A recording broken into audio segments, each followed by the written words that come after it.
And I'm just wondering, like, when you think of the COVID era, what are your sort of conclusions you draw from it? Well, look, COVID was a serious. Okay, this was in November, and they're talking about COVID as if it's past tense. Uh, you are the master of your own destiny with conservatism as long as you're a cis het white male. True. It's a wonderful day in the homiehood, a wonderful day for a homie. Won't you be my homie to Taro? I've been really waiting to watch this video. So this is not breaking news or anything like that. This is from McCullough, who is a big YouTuber. If anyone is in contact with him, please tell him that I'm looking for beef, and I need more drama to fuel the likes on my channel. So McCullough is a conservative YouTuber, I would say. And this is from November 12th. So I was undergoing chemotherapy when this all went down, so I was unable to cover it. But from what I know, it was, let's say, I don't even know if you could call it softball. It was more like T-ball. And instead of having a T, McCullough just puts the ball in his mouth. So let's watch. Here, it's my tire right in the screen there. There we go. Oh wow, they're so funny. Hello friends, my name is JJ. So, to understand Canadian politics at any given time, you have to know two people, the head of the Liberal Party and the head of the Conservative Party.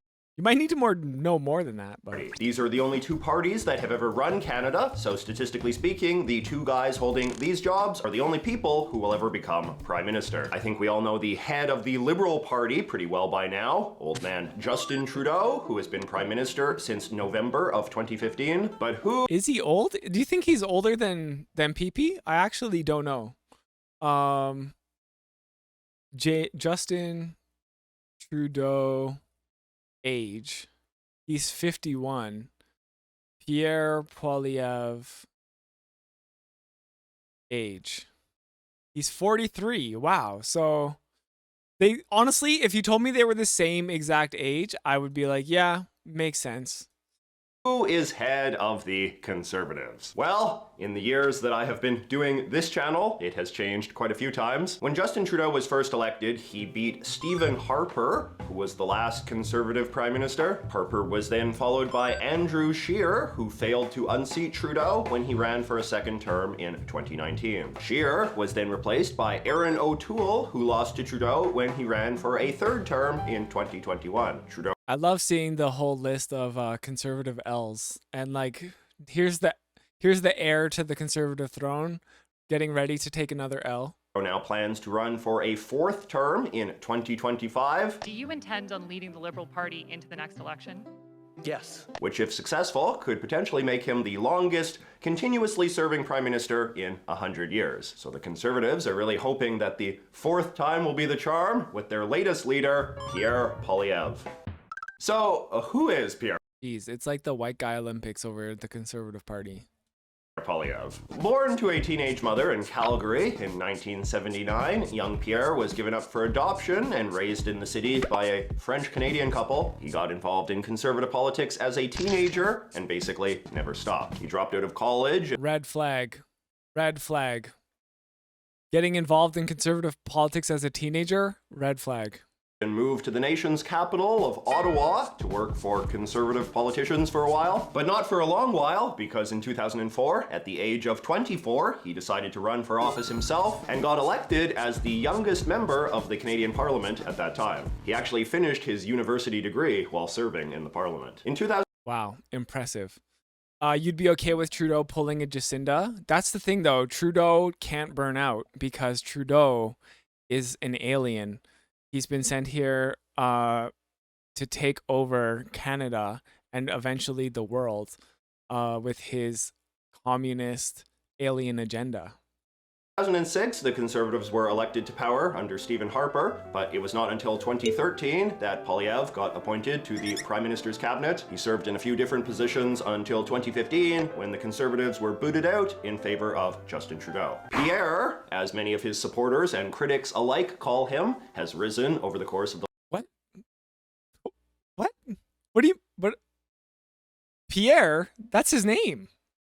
What do you mean that's what people call him? Okay, and was I missing the joke there? But yes, people call him by his name. It's true. Trudeau has worked more of a real non-politician job than PP has. It's true. I mean, Trudeau, he gets criticized for being a drama teacher, but that technically is like a normal person job. PP has been a career politician, right? The last decade or so to become one of the most high-profile politicians in the Conservative Party, but also one of the more polarizing ones. He is a very intense debater and tends to speak in pretty... You know, if he walks like a convoyer and he talks like a convoyer... fierce, uncompromising language. The small businessman wiped out by endless lockdowns by incompetent politicians. These are the people that are standing up and fighting for their livelihoods and their freedom. Why won't the government finally stand with them? Which can... Wait, was he there criticizing the Ford government, right? For the lockdowns, right? He was directing his anger at the proper people, right? There's a whole thing in Canada about calling politicians by their first name, and it's often misogynistic or xenophobic. He doesn't debate well, but exactly, you know, that is what they're saying about PP, is that he's not going to be good in the debates. But we are looking forward to that. Can obviously come off different ways depending on where you stand. But with Conservatives at least, his merciless takedowns of the Prime Minister and knack for producing viral partisan content have made him something of a rock star. And a few weeks ago, he was easily... Do we have to call them rock stars? Like, doesn't that age you yourself, JJ? Calling someone a rock star, especially when they're a conservative. That's just sad. Easily elected head of the party, surprising no one. If anything, people just wondered what took him so long to seek out the top job in the first place. But what, you ask, does the man stand for? What does he believe? Why does he want to be Prime Minister? Rather than attempt to answer these questions myself, I thought it might be more revealing if we went straight to the source. Straight to the source. The idiot himself here. Like this behind the scene footage, just like they're talking to Alex Jones. With this behind the scene footage. Which way should I put it, like this? All right. All right. So PP has said racist things. I mean, he is a conservative. Into the field of battle we go. yeah, so thank you so much for making time. Happy to. You are now the fourth Conservative leader tasked with the assignment of unseating Justin Trudeau. I was just curious, why were you picked by the party? And what do you represent in terms of a different direction for the party? Okay, wait, why are they standing? This is my first question. Why are you standing? And wait, this is Pierre's office? So he's got like the Magna Carta, Pierre for Prime Minister, Poilievre. I hate signs like this. Like it says Pierre, Poilievre, but it then for Prime Minister, but it's a horrible... I hate the design like this. Anyways, and the just inflation sign. Looks like some other things, pictures of his family. Well, I think people wanted someone who would give them back control of their lives. My message of smaller government, bigger citizens appealed to a lot of people, especially young people. They also wanted someone who would fight back against Trudeau and his ideology rather than just backing down all the time. And that combination, I think, allowed me to sign up 312,000 members, which is, I think, a record for any leadership candidate in the history of Canada, and also to win about 70% of the vote nationwide. So that is the reason, and that is the result. I'm curious, like, I feel like there is some intention behind this format. Like, the camera quality is not great. Like, we're looking at this in HD. And like they're standing up. I think the angle here, if I had to guess, is that this is more to represent like the everyman. And and appeal to that demographic. If they made it look really professional, for example, it might look like mainstream news. But again, we're talking about a YouTuber here who has almost 1 million followers. So I think the production quality could be better. It's very strange. What, 70%? Where does that come from? Oh, I don't know. Did he say something about 70%? Is it fair to say that you are more conservative than the previous leaders? I don't know if I would put it in that term. I think he is more socially conservative than Aaron O'Toole, at the very least. Andrew Scheer, I think, is quite socially conservative. 70% in the leadership election, he said. Was it? I don't know. Well, he eliminated one of the other contestants, or the Conservative Party eliminated one of the other people gunning for the spot. I mean, it's hard to measure these things, right? It's a subjective measurement. Even Pierre is bored. Even Pierre is like, really? Bro, come on. You do this for a living? You don't. That's the best question you got. Are you more or less conservative? And Pierre's just like, same.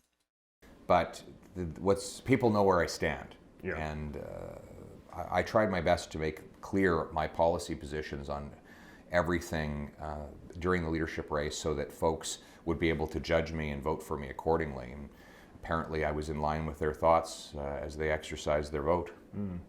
When I was reviewing your biography, one thing that was interesting to me was just how young you were when you got sort of politically involved. Yes. When you were a teenager, basically, possibly even younger than that. And I was just sort of wondering, because we're not too far apart in age. Yeah. And I was just sort of thinking, like, in the early 2000s, when you would have been getting sort of politically activated, what do you remember as being like the big issues that kind of like really animated you in those days? At the time, it was the national debt, because in the 90s, the government was on the verge of bankruptcy. I think it was the Wall Street Journal had called Canada a third world basket case. The IMF was worried that we might default. Bond markets were refusing to lend to Canada. And now I didn't fully understand all of that technicality, but I just knew that as a 16-year-old that I was going to be stuck with this debt. Yeah. And I thought it was fundamentally unfair that people were voting away my future earnings by borrowing and piling up this debt that our generation would absorb. And so that's what most animated me at the time. And I wanted to basically have the freedom to make my own decisions with my own life, my own money.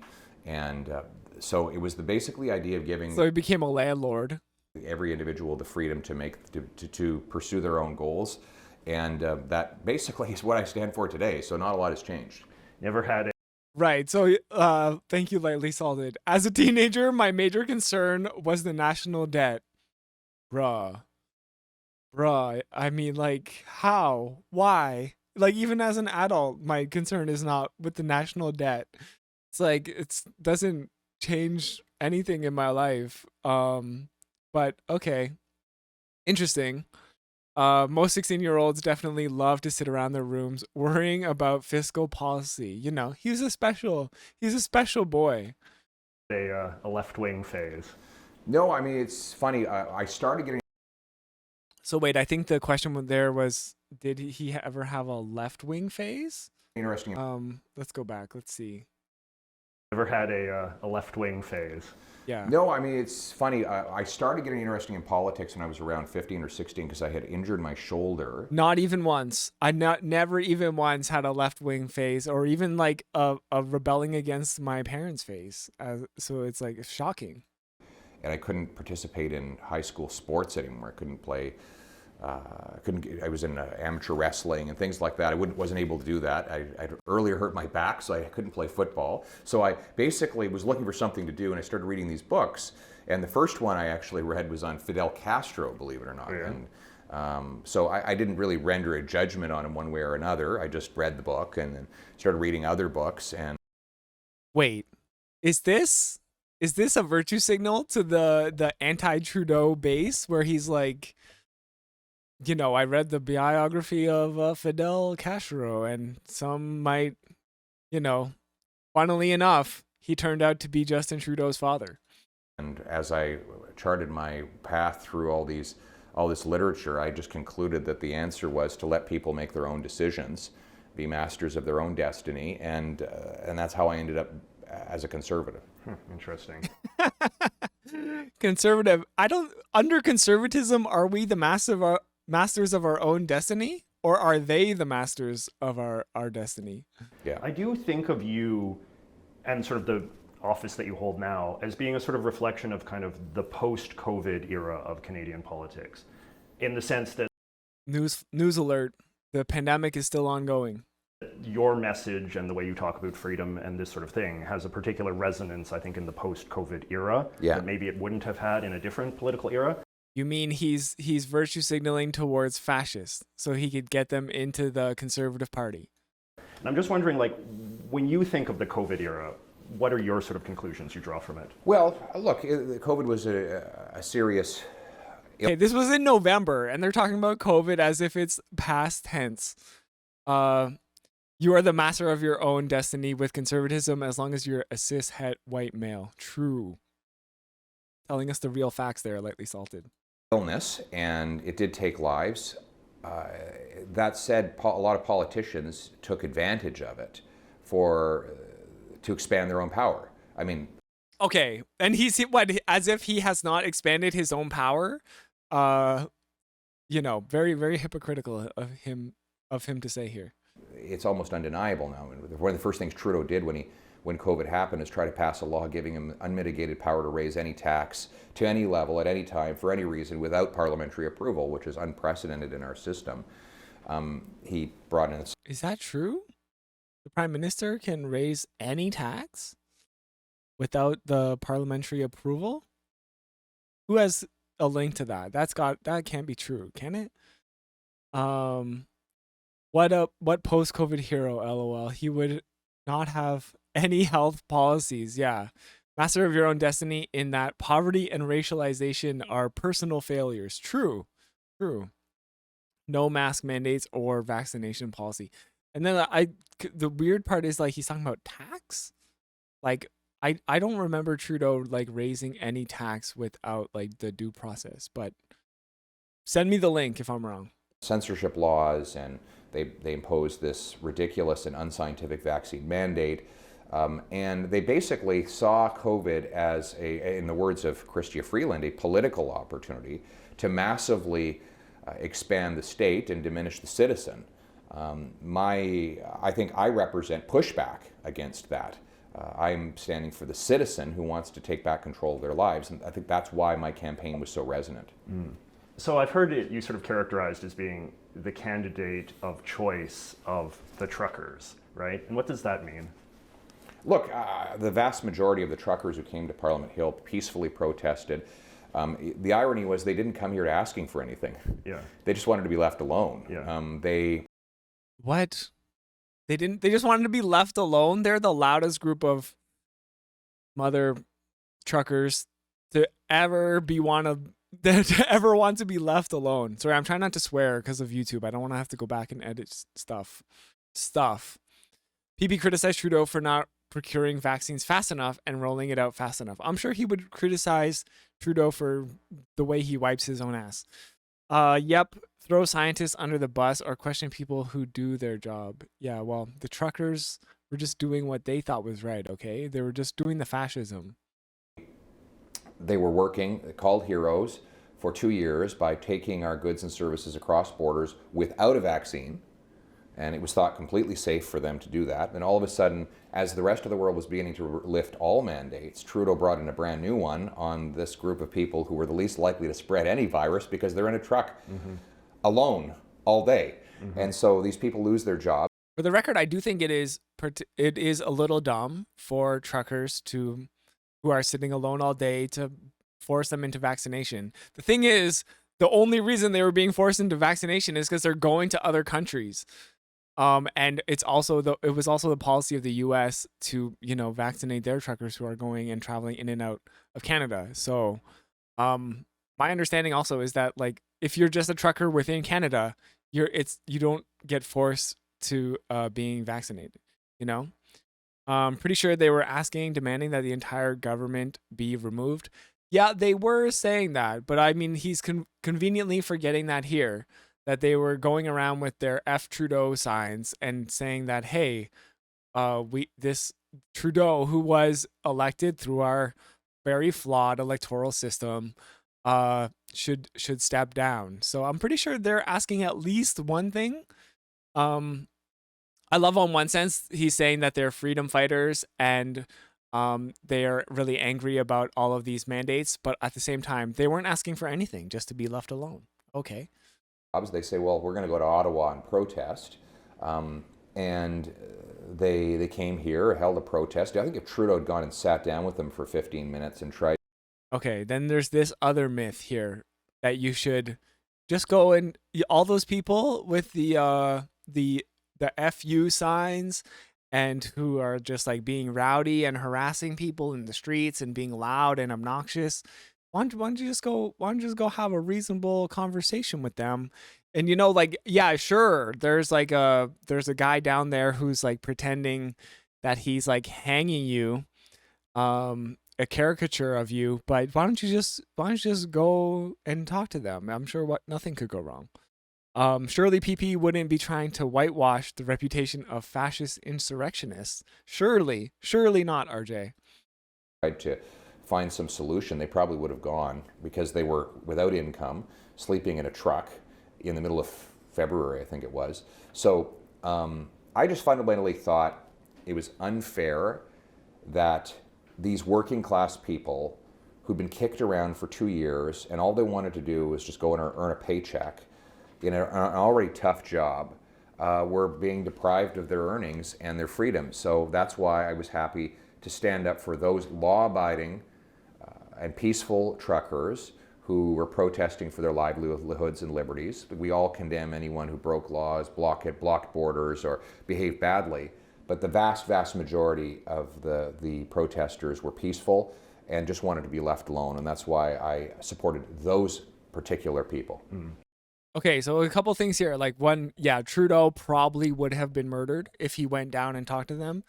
That is probably true. Like it would be absurd, I'm sure, from even an intelligence point of view. You don't go down there and negotiate with like terrorists. That's a pretty basic thing, right? And he's also saying here that a lot of the truckers were just working class people. Well, you know what? A lot of the organizers were not just working class people. They were what Marx would call the petite bourgeoisie, or in some cases, I think the bourgeoisie. So working class people, you know what they can't afford is to take a month off of their work and afford to not get paid to go hang out in Ottawa in a hot tub and get drunk, and like they even pulled their kids out of school and their kids are sleeping in the back of a truck and like all of these things. It's just like, working class people have actual problems. So the fact that they've kind of co-opted this language and tried to say that it's a working class movement, I think is very disingenuous. However, are there working class people within the movement? Absolutely. And are the majority of people who have been kind of like duped by this movement, are they working class? Yeah, I think so. But at the same time, they're working against their own interests because they don't understand class politics. And they basically, what they ended up doing was forcing Justin Trudeau to take the Emergency Act out on them. And it was only lasted a couple days or whatever. But it still is something that kind of like diminished our freedoms. And over what? Over nothing. Over getting access to a life-saving medicine that people all around the world would be killing to have. So just like, I think really, really silly for him to pretend that he's on the side of working class folks. And I mean, look how that translates here in the province of Ontario with our conservative leader. It's the working class folks getting the notwithstanding clause dropped on them, and our ability to protest is being diminished. And is there as big of an outrage about the notwithstanding clause being used here in Ontario from Pierre Poilievre? No, there's not. So Who should he have talked to? The ones who wanted to exile them or execute them? The ones who wanted to drive a truck through the gates of Parliament? True. Yeah, peaceful with loud horns. The organizers had their hotel rooms paid for by a rich business owner named Joseph Bourgeau. Okay, true. Their brains have been filled with conspiracy theorists instead of class consciousness. Yeah. And we also know that like a lot of the money that was funneling in for the convoy was also even coming from the US. Like a lot of religious organizations who have power. So to say that this was a protest of people with no power is like just absolutely not true.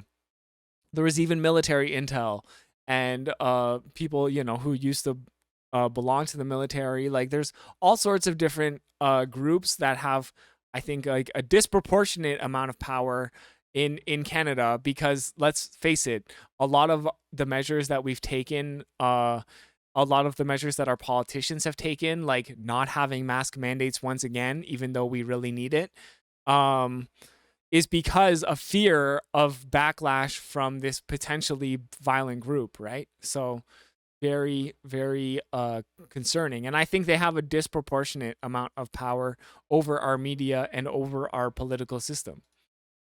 So, election is set for 2025.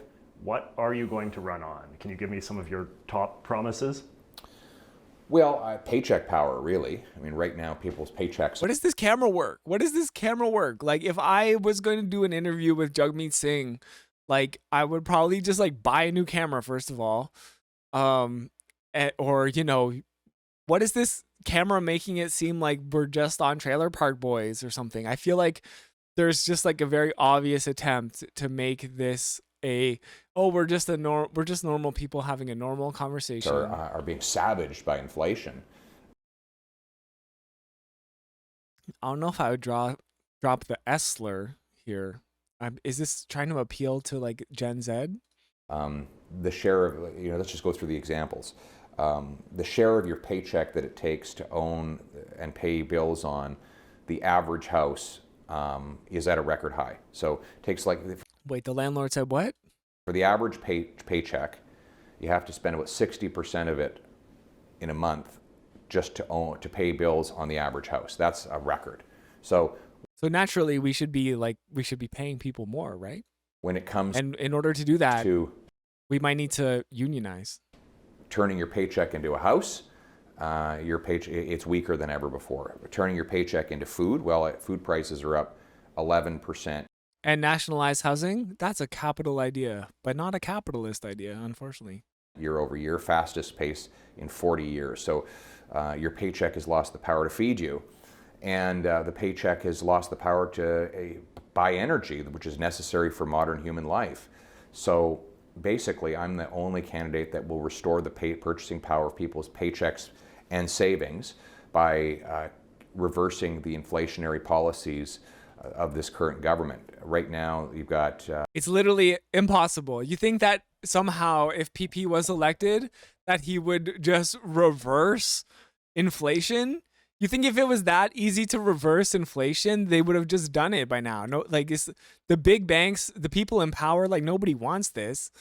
Justin Trudeau, if he could just snap his fingers and reverse inflation, it would be just like in his political favor. He would just do it. So yeah, it talks a big game about the economy, but it's all populist gibberish. Yeah, like I don't even fully understand like economics or whatever, but I understand conservatism enough to know that this is absolute garbage.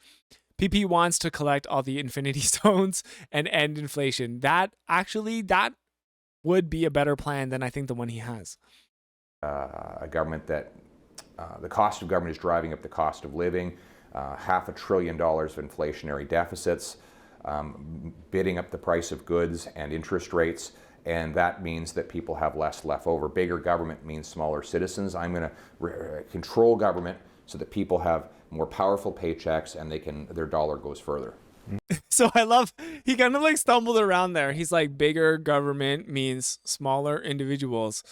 I'm going to control government.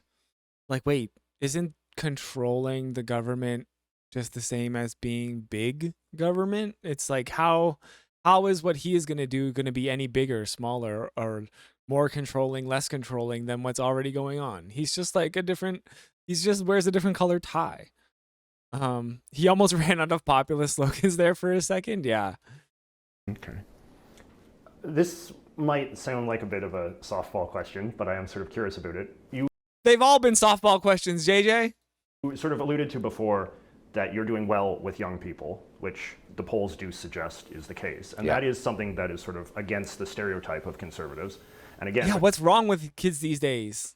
You know, like I'm about to go on like an old man rant, like kids these days, but it's just like what is wrong with kids these days? Like they're conservatives? Are you serious?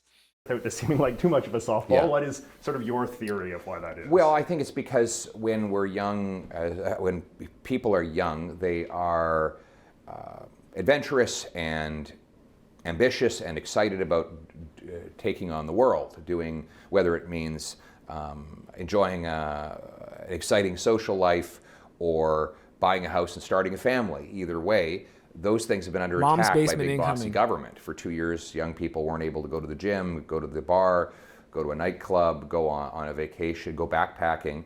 So they felt like they lost that sense of personal adventure that is deeply ingrained in the human spirit at that age. Ah, yes, the ultimate adventure, becoming a conservative. And then the ambition of, like, I'm going to start a family and buy a house and raise a kid or kids. These things are now impossible. Like in your city, it's just like physically impossible to buy a house for 95% of young people, which seems like we've now become desensitized to that. But it's insane. Like, this was not the Canada that you and I grew up in. We were kids. Everyone knew that if you got a decent job, you could have a house. And you can't take control of your life if you don't have a home. Back in PP's day, everyone could buy a house. And back in my day, kids were not conservatives, okay? So what the hell's going on, kids? Home. You can't build up credit history, collateral, savings for your eventual retirement in the form of home equity. And of course, you can't raise kids in your parents' basement or in a 500 I told you the mom's basement was incoming. square foot apartment. So people see in me the opportunity, because I'm going to knock down the gatekeepers and allow more home building, stop the money printing that has inflated housing prices. That's not a real thing. That one day home ownership will be possible for them again, and that sense of that taking back control of their lives has inspired a lot of young people to join my campaign. Make Canada great again, basically. Just to summarize, it's the MACA, or MCGA?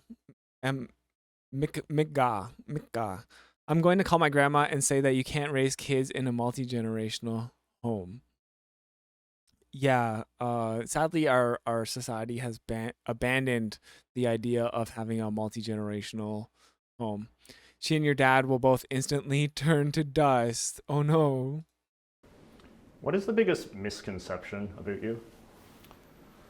What are these softball questions? This is not even softball. This is like softball with the pitching machine.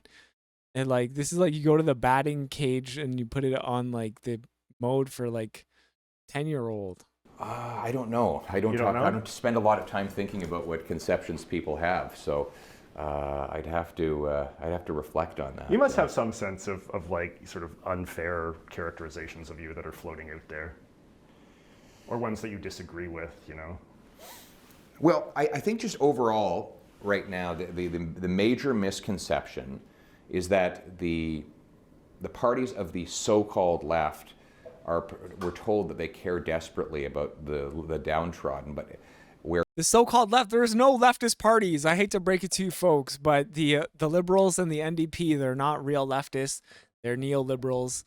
Okay, but you know, they're left of conservative, sure. Whereas conservatives do not. The obvious, that's obviously false, because all the policies that they pursue are making the gap between rich and poor even worse, and are hardest on the lowest income people who don't have the ability to shield themselves from the effects of inflation. So I think, for me, I think I am the champion of the little guy, the underdog, who... Oh, I hate this so much. Conservatives will never be the champion of the working class people. That is just It's like the exact opposite of that. Wants just the chance to work hard and be measured by merit.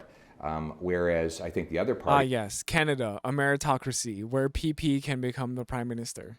are really the party of the aristocracy, of those who have and therefore who can benefit as in everything inflates. If you have lots of stuff and stuff inflates in price, then you're wealthier. If you have little, then and you need stuff, well, when inflation happens, that stuff is out of reach. So really, the party and my ideology is really one. Even JJ looks bored.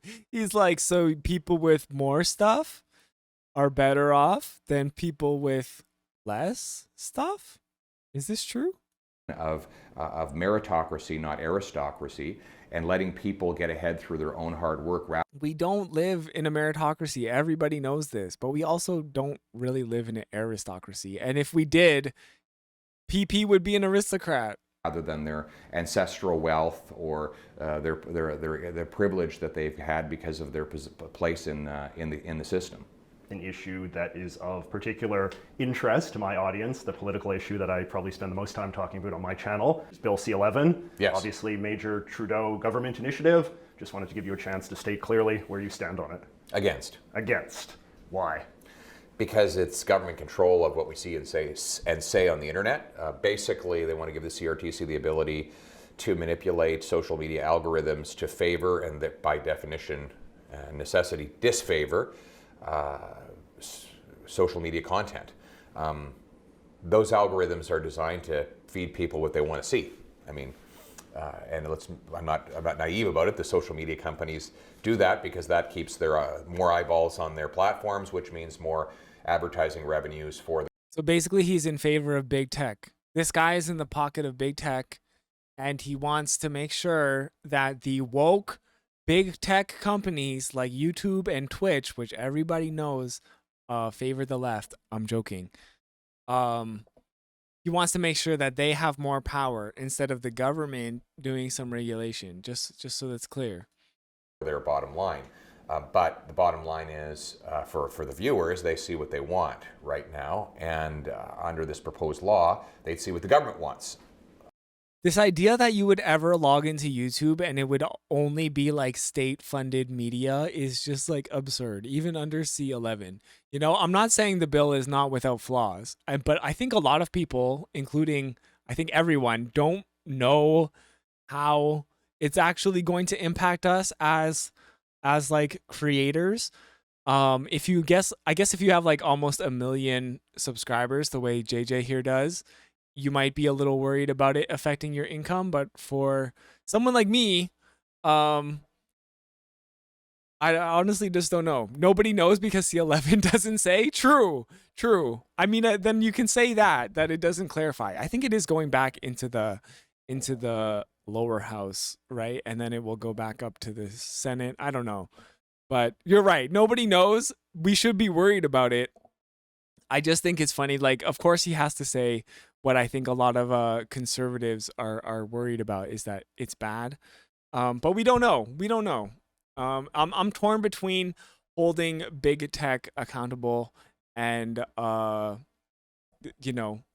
making the government have more power over the content that we consume. But I don't think it's going to be straight up, wow, state-run media from like the top to the bottom of your YouTube recommended list. Hey, what's up, oi polloi? I want to keep using insult tags on your videos and getting angry young men to follow me like a Pied Piper of discontent. True.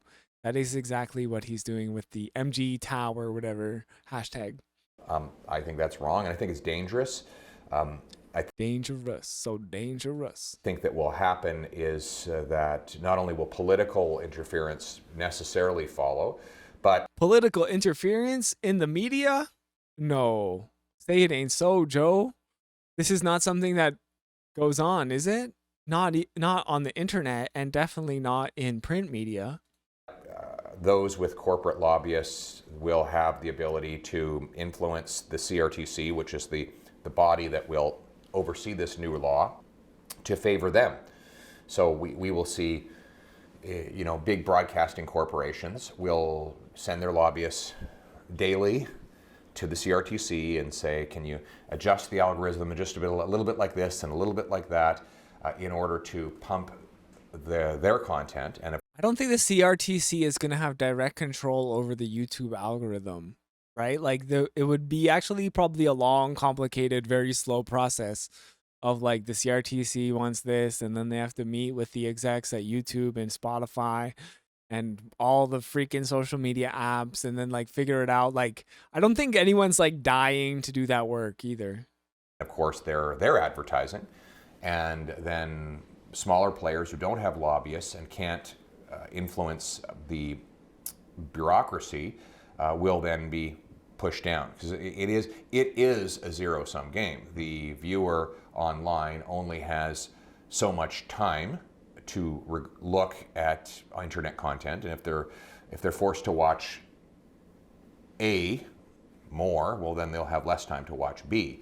And if A is okay, you're not gonna be forced to watch things like, you know, I'm not even like a huge stan of C11, but I just hate like the fear mongering around it, as if we're all gonna be forced to watch CBC 24/7 on every time we go on YouTube. Like, it's still gonna be YouTube. You still have to click on the video before you watch it, and you can always click to another video, or you can even use the search function to find the things that you want to see. all of the big, well-lobbied for broadcasting corporations, then that means that people like yourself will then have fewer viewers, because I mean, they will tell you that they're going to give you a fair shake as well. But let's be honest, you don't have a lobbyist in Ottawa, so you're not going to be able to. You don't have, yeah. JJ doesn't have a lobbyist in Ottawa. He's just talking to the leader of the Conservative Party. Constantly work the system, whereas, of course, Chorus and Bell and other large broadcasting corporations will be able to outmuscle you in politics in a way that they weren't able to in audience popularity. Mr. Leader, thank you so much for Good to be your with time. you. Welcome Fantastic. to Ottawa. Thank you, sir. And I hope you enjoy your time in the capital. And we're done. Yes, we are done. These interviews are always a little intimidating for me. You know, I'm not used to talking to politicians in their own offices in these kind of very intimate settings, particularly with real big shots like the guy who could be the next He's Prime like Minister. fanboying so You hard. kind of get a sense of who he is and what he stands for and what he's all about, and definitely the way that he What he's talks. all about? You know, the way that he speaks, I think, is one of his primary characteristics. You know, he speaks in this very confident, sort of fast-paced, very assertive way, which I think, you know, is going to be a big part of how he proceeds to pitch himself to voters in the next election. So, anyway, you guys can tell me what you think about that interview, how you think it went, how Pierre came off, what you think of him. Leave your comments in the thing below, and I will see you next week. All right, that's JJ. That's the conservative golden boy of YouTube. Trudeau will show up to your house, tie you to your chair, pin your eyes open, then make you watch CBC. That is true. That is true. Even worse, he'll make you watch My Homie Tutaro, and you might become a woke leftist.